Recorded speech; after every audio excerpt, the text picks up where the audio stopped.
Salut fans de comics et de manga, on se retrouve pour une nouvelle vidéo versus. Ce sera Bane contre Izuku. Et oui, bien sûr.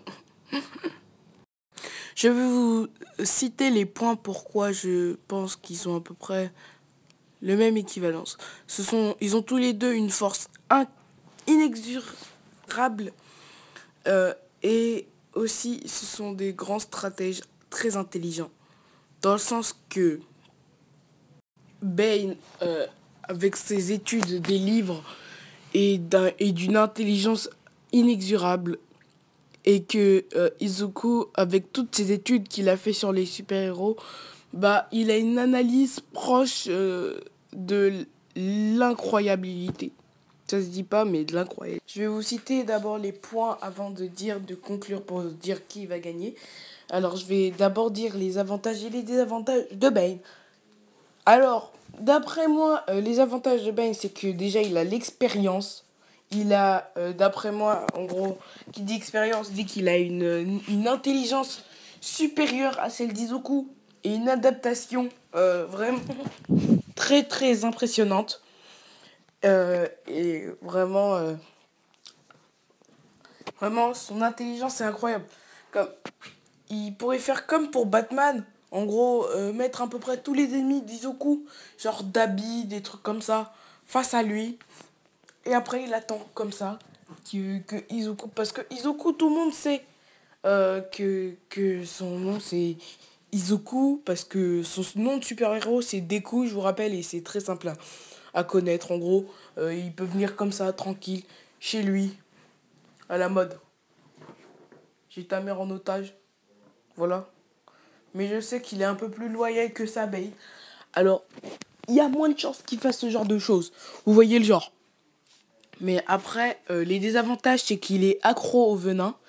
Et sans le venin, sa force, elle est vraiment très réduite.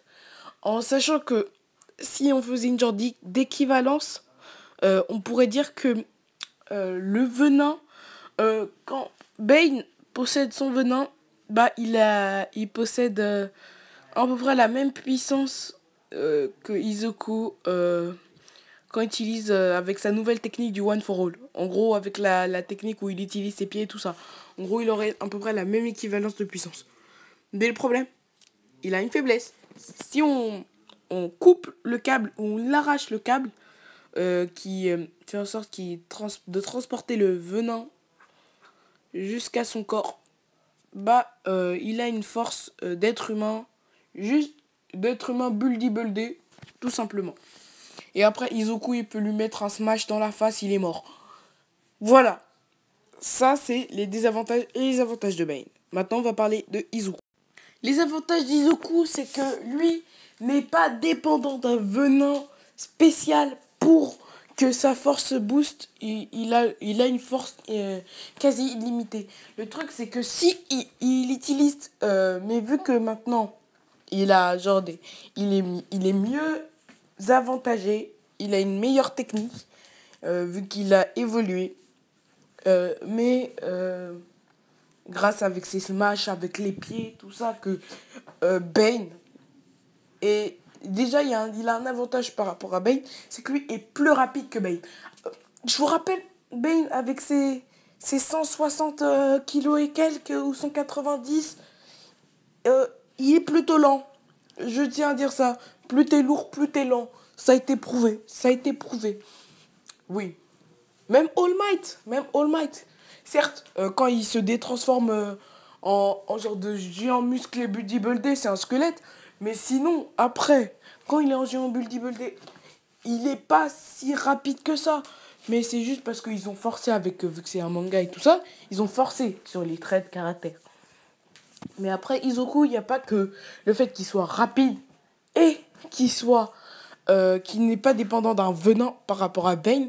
C'est que lui, il a une faculté d'adaptation en fonction du pouvoir de cette personne très rapide. En gros, vu que Bane, il a un pouvoir quasi ressemblant à celui du One for All, je pourrais supposer donc que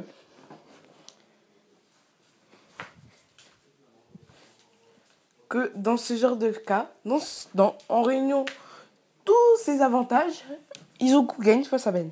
Mais là, on va aussi parler de ces désavantages. Vous vous dites, mais alors ça veut dire que c'est Ben qui va gagner ou des trucs comme ça. Vous ne saurez pas, vous ne saurez pas.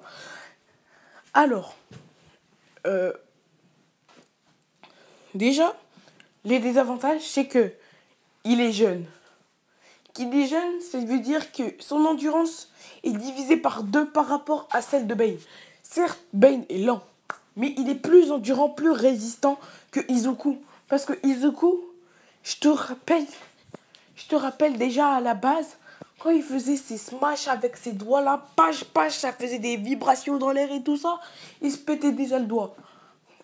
Alors déjà, si tu vois, Bane, il est résistant.